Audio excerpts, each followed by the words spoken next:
Cinema డైలాగులు పెట్టినా కూడా తప్పేనా? గడ్డ మిట్టనే తప్పే, గడ్డ మిట్టనే తప్పే. నమస్కారం అండి, దిస్ ఇస్ #you. వైకాపాకి చెందిన పేటిఎంస్ అవనండి, జగన్మోహన్ రెడ్డి ఫాలోవర్స్ అవనండి, జగన్మోహన్ రెడ్డి రోడ్డు మీదకి వచ్చాడంటే ఏదో పెద్ద వాళ్ళ కులానికి మతానికి సంబంధించిన దేవుడు బయటకు వచ్చినట్టు, ఏదో రక్తాభిషేకం చేయందే, యాంటిసిపేట్ చేయందే ఈ దేవుడు శాంతిచ్చడు అన్నట్టు జగన్మోహన్ రెడ్డి ఏ పర్యటనకి వెళ్ళినా కూడా ఆ రపా 2029 అన్న ప్లకార్డులు ఎప్పుడు చూస్తూనే ఉంటాం. ఇది యాక్చువల్లీ ఈ సంస్కృతి మొదలైంది సింగయ్యని తల కారు ఎక్కిచ్చే ముందు ఏదైతే జగన్మోహన్ రెడ్డి కూర్చున్నాడో ఆ వెహికల్ సింగయ్య తలపైన ఎక్కే రోజు, ఆ రోజు మొదలైంది రప్ప సంస్కృతి. నువ్వు సృష్టించే విధ్వంసం కోసం ఎదురు చూస్తున్నాం 2029 అన్న ప్లకార్డ్స్ కూడా పట్టుకుని తిరుగుతున్నారు. కానీ జగన్మోహన్ రెడ్డి అనుకో దీని గురించి ఎక్కడా కూడా మాట్లాడరు. కానీ సజ్జల భార్గవ్ రెడ్డి పైన ఎల్ఓసి పెట్టిన కేసు ఏదైతే ఉందో దాన్ని ఎత్తివేయాలి అని చెప్పి హియరింగ్కి వచ్చిన తరుణంలో హైకోర్టు వాళ్ళు పోలీస్ డిపార్ట్మెంట్లో సిబిఐ సిఐడి ప్రతి ఒక్కళ్ళని చాలా ఘాటుగా హెచ్చరించారు. 2020లో అప్పుడున్న హైకోర్టు జడ్జి పైన కూడా ఇష్టం వచ్చినట్టు రాతలు రాసినా ఏమీ చేయలేదు. ఆ కేసు సిబిఐకి అప్పగించిన ఈ రోజు దాకా దాని ఎండ్ ఏంటో ఎవరికి అర్థం కాలేదు. అట్ ద సేమ్ టైం ఈ రోజు కూర్చుని ముఖ్యమంత్రి చంద్రబాబు నాయుడు, ఉప ముఖ్యమంత్రి పవన్ కళ్యాణ్, అదర్ మినిస్టర్స్ వాళ్ళ ఫ్యామిలీస్ ని డీమీన్ చేస్తా ఇష్టం వచ్చినట్టు వాళ్ళని కేటగారికల్ గా అటెంప్ట్ చేస్తున్నారు సోషల్ మీడియాలో వైకాపా అండ్ కో. సో దీని గురించి హైకోర్టు చాలా సీరియస్ గా మండిపడి ఈ రప్పగాళ్ళకి ఎండింగ్ లేదా, పోలీసులు ఎందుకు సీరియస్ గా యాక్షన్ తీసుకోవట్లేదు అని చెప్పి ఘాటుగా హెచ్చరించారు. ఇది పోలీసులకి నిజంగానే ఒక ఐ ఓపెనింగ్ మూమెంట్. ఆంధ్రప్రదేశ్లో జగన్మోహన్ రెడ్డి వస్తే 2029లో విధ్వంసం కోసం ఎదురు చూస్తున్న ఉన్న ఒక సైకోపాథటిక్ బ్యాచ్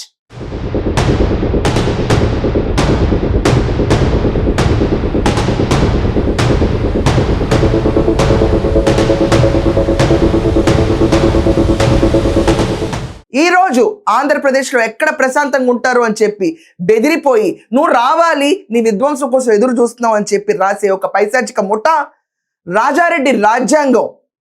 అసలు ఎవడి రాజారెడ్డి నాకు తెలియదు నిజంగా. ఎవరైనా వైఎస్ జగన్మోహన్ రెడ్డి తాత పేరుతో రాజారెడ్డి రాజ్యాంగం. ఇష్టం వచ్చినట్టు రాష్ట్రంలో ఎవరిని పడితే వాళ్ళని ఏది పడితే అది అనొచ్చు చెప్పిన ఈ పైశాచికత్వానికి హైకోర్టు చెక్ పెట్టింది. పోలీసుల పైన చాలా సీరియస్గా వ్యాఖ్యలు చేశారు. యాక్షన్ తీసుకోవాలని చెప్పారు. ముఖ్యమంత్రిని ఉప ముఖ్యమంత్రిని అంటే ఆంధ్రప్రదేశ్లో 5 కోట్ల జనాలు అన్నట్టే అనే విషయాన్ని గుర్తుపెట్టుకోమని చెప్పారు. ఎవరికి విధ్వంసం? రాష్ట్రం అంతటా విధ్వంసమా? 5 కోట్ల ప్రజలపైన విధ్వంసమా? జగన్మోహన్ రెడ్డే గనక వచ్చి ఒకవేళ అతనే నుంచుంటే ఈరోజు మావిగన్ తూవిగన్ ఒంగో జగన్ ఇలాంటి కాన్సెప్ట్స్ ఏవో తీసుకొస్తున్నాడు. ఈ జగన్మోహన్ రెడ్డి కాన్సెప్ట్సే కాదు, విధ్వంసం అనేది భారీ ఎత్తున ఉంటుంది. జస్ట్ వైకాపా క్యాడరా అంటే కానే కాదు. అసలు హైకోర్టు నిజంగా నిన్న తీసుకోవాల్సిన పేరు ఇంకొక పేరు ఉంది. అదే పేరు వైఎస్ జగన్మోహన్ రెడ్డి జమోరే కూర్చుని తన ప్రసంగాల్లో మనమే వస్తే గనక పీపీపీలో ఎవరైతే పార్టిసిపేట్ చేస్తారో వాళ్ళందరినీ వచ్చిన 2 నెలల్లో జైల్లో పెడతానని బెదిరింపులు సాగుస్తున్నాడు. అతన్ని అరెస్ట్ చేయాలి ముందు. కాలేజీలు తీసుకున్నోని మాత్రం మనం అధికారం లేకొచ్చిన వెంటనే 2 నెలలు జరగక మునిపే అందరు జైళ్ళల్లో ఉంటారు. ఆ కాలేజీలు తీసుకున్న వాళ్ళు మాత్రం ఇలాంటి పైశాచికత్వాన్ని ఎంకరేజ్ చేస్తున్న జగన్మోహన్ రెడ్డి మీద కమెంట్స్ చేయాలి. నిజంగా ఇది ఫ్యాక్ట్. అండ్ కుటుంబాన్ని హీనంగా, మనుషుల్ని హీనంగా, నీచత్వంగా మాట్లాడడం ఈ బ్యాచ్ కంటే కూడా ఎవరు వీళ్ళు దీంట్లో ఫస్ట్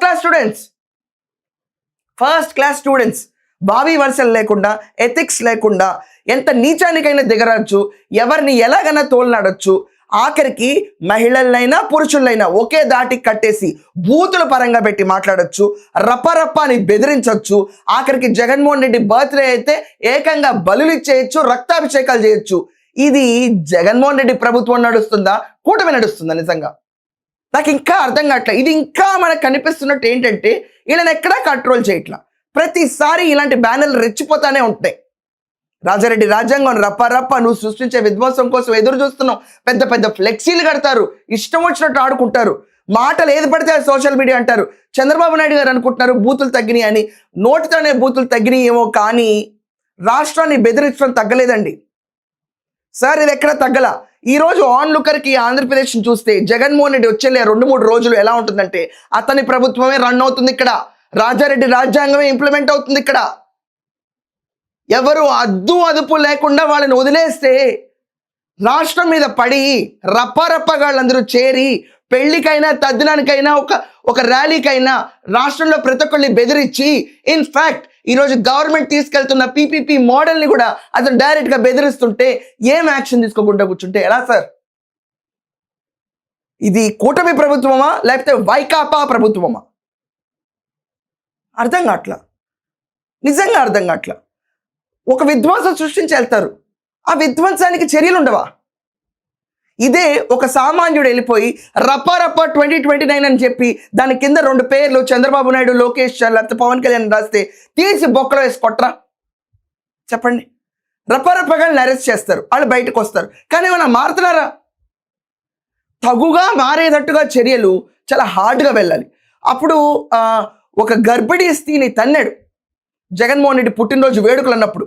ఒక పైశాచికుడు గర్భిణీ స్త్రీ పైన కాలుతో తంతే ఆవిడ బేబీ మూవ్ అవ్వకుండా ఉంటే హాస్పిటల్కి వెళ్ళి గొల్లుమన్న సందర్భం అందరూ చూశారు. జగన్మోహన్ రెడ్డి పుట్టినరోజున ఇంకొకరికి చావు వంచు దాకా ఒక పసిబిడ్డ వెళ్ళొచ్చింది, అదందరం చూసాం మనం. పక్కకెళ్ళి క్రాకర్స్ కార్చుకున్న పాపానికి అప్పుడు పోలీసులు రోడ్డు మీద నడిపించుకుంటూ తీసుకెళ్లారు. ఆ సంఘటనలు లాంటివి జరగాలండి. మానవ హక్కు ఉల్లంఘనలు అంటారు చాలామంది వచ్చి. మానవ హక్కు ఉల్లంఘనలకు వస్తే కనుక జనాల్ని, రాష్ట్రాన్ని, ఈ రాష్ట్ర పెద్ద ముఖ్యమంత్రిని పట్టుకుని ఇష్టం వచ్చిన మాటలన్నా, ఎవడో రాజారెడ్డి పేరు తీసుకొచ్చి రాజారెడ్డి రాజ్యాంగం అన్నా, మేము వస్తే విధ్వంసం సృష్టిస్తామని చెప్పి రాసినా ఆంధ్ర ప్రజలందరూ భరించాలా? మా హక్కులకి ఉల్లంఘన జరగదా? మా ఎగ్జిస్టెన్స్ పీస్కి ఉల్లంఘన జరగదా? ఈరోజు హైకోర్టు గట్టిగా ఘాటుగా స్పందించింది పోలీస్ డిపార్ట్మెంట్ పైన. కానీ పోలీసులు ఎలా రియాక్ట్ అవుతారో నాకు తెలీదు. హైకోర్టు జడ్జిల పైన పోస్ట్ పెట్టినా కూడా ఈ రోజు దాకా దాని గురించి ఒక పరిష్కారం లేదు. ఆ కేసుకి ఒక వ్యాలిడేషన్ రాలేదు, ఒక ఎండ్ రిజల్ట్ రాలేదు. సామాన్యులు ఎంత? సామాన్యుల పైన పెట్టే పోస్టుల గురించి ఏంటి? ఈ రప్పరప్పగాళ్ళందరి పైశాచికత్వం చూస్తుంటే ఇది నిజంగా రాజారెడ్డి రాజ్యాంగమే నడుస్తుంది. ఇంకా పెట్టుబడిదారులు పారిపోతారు. అమ్మో జగన్ వస్తాడేమో అన్న భయం క్రియేట్ చేస్తాడు. మావిగన్ అని చెప్పి రాజధానిని ఇన్సల్ట్ చేస్తాడు. ఈరోజు రాష్ట్రపతి భవన్లో మనకి గెజెట్ నోటిఫికేషన్ వచ్చి ఆంధ్రప్రదేశ్ ఏకైక రాజధాని అని చెప్పినా కూడా మావిగన్ అన్న కాన్సెప్ట్ తీసుకెళ్లి ప్లకార్డులు, దాని తర్వాత పోస్టర్లు వేస్తుంటే వాళ్ళని ఎందుకు అరెస్ట్ చేయరండి? ఎందుకు అరెస్ట్ చేయరు? ఒక బ్యానర్ వేసినని కూడా అరెస్ట్ చేయరా? బ్యానర్లు తీయటం కాదండి మనకి ఈరోజు పరిష్కారం. బ్యానర్ లేసిన వాళ్ళని మక్కిల తట్టుదన్నారు. నిజంగా నీ ఉద్దేశం ఏంటి? రాష్ట్ర భవిష్యత్తు కావాలి, కానీ రేపు వస్తాడు ఇంకోటి చెప్తాడు. ఏంటిదంతా? నిజంగా ఇలా మాట్లాడుతుంటే చాలా బాధగా ఉంటుందండి. రాష్ట్రంలో ఏళ్ళ హక్కులే హక్కులా? రాష్ట్రపతి గారిని మించిపోయిన నినాదాలా? ఇప్పుడే పురుడు పోసుకున్న శాశ్వత రాజధాని అమరావతి పైన కూడా మళ్ళీ బ్యానర్లు వేస్తున్నారు. దీనిపైన సోషల్ మీడియాలో ట్రోల్ చేస్తారు, మళ్ళీ రప్ప అంటారు. ఎంతమంది ఎన్నిసార్లు హెచ్చరించినా పోలీసులు సైలెంట్గా ఉండి, ముఖ్యమంత్రి గారు ఇట్స్ అ కైండ్ రిక్వెస్ట్, మీరు స్టర్నస్ యాక్షన్ వైపుగా తీసుకువెళ్ళకపోతే చాలామంది టీడీపీ సింపథైజర్స్ అవనండి, కూటమి సింపథైజర్స్ అవనండి, లేకపోతే న్యూట్రల్స్ అవనండి, ఇది మీ చేతగాంతనంగా చూస్తారు. ఇది ఒక సద్విమర్శగా తీసుకోండి please. It's my kind request. ఇది కూటమి పాలన, ఇది మంచి ప్రభుత్వం అని మాకు తెలుసు, కానీ ఆచరణ రూపేణ ఇలాంటి సైకోపాథటిక్ బ్యాచ్ అందరినీ ఆపే రెస్పాన్సిబిలిటీ కూడా మీకే అప్పచెప్పాం. మీరు మీ చేతుల్లో ఉన్న అస్త్రాయుధాలన్నింటినీ వాడి ఈ రప్పరప్పగాళ్ళందరినీ తొక్కి నారదీస్తే ఆంధ్రప్రదేశ్లో ఉన్న ప్రతి ఒక్కళ్ళు సేఫ్గా ఫీల్ అవుతారు. పెట్టుబడులు వస్తాయండి. మీరు పీపీపీకి పిలిపించిన ఈ రోజు దాకా ఎవరు రాలేదనే పరిస్థితి మీకే ఉంటే గజం భూమి అమ్ముకునేవాడి పరిస్థితి ఎలా ఉంటుందో ఆలోచించండి సార్. రేపు జగన్మోహన్ రెడ్డి వస్తాడు, ఈ ఆంధ్రప్రదేశ్కి దిక్కు దివాణా ఏముండదని చెప్పి వెళ్ళిపోతారు. మీరున్నారు, మీరే వస్తారన్న భరోసా అమరావతి శాశ్వతం గురించి ఒక్కటే కాదు సార్, అదొక నిజంగా విజయమే. మీరు ఇచ్చిన మాట తీసుకొచ్చారు, దానికి నిజంగా మీకు జోహార్లు అర్పిస్తాం ఎప్పుడు. కానీ అమరావతి శాశ్వతంతో కానే కాదు మీ ఎండ్ అయిపోయిన చాప్టర్. ఇక్కడ ఇలాంటి జులుం సాధించే బ్యాచ్ అందరినీ కూడా తొక్కి ఎండేసి ఇంకొకసారి అనరాని మాటలు కానీ, పట్టుకోకూడని బ్యానర్లు కానీ, చెయ్యకూడని చేష్టలు కానీ చేస్తే టాటా తీస్తామన్న లెవెల్లో తీసుకొస్తే రాష్ట్రం సెటిలైట్ అవుతుంది. ఓహో కూటమిలో స్టర్నెస్ ఉంది, ఈ రాష్ట్రంలో పెట్టుబడులు పెట్టచ్చని పెట్టుబడిదారులు వస్తారు.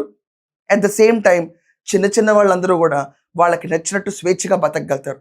Please think it over. So మీరందరూ కూడా మీ ఒపీనియన్స్ ఏంటో ఖచ్చితంగా కమెంట్స్లో రాయండి. That's all for now. Thank you.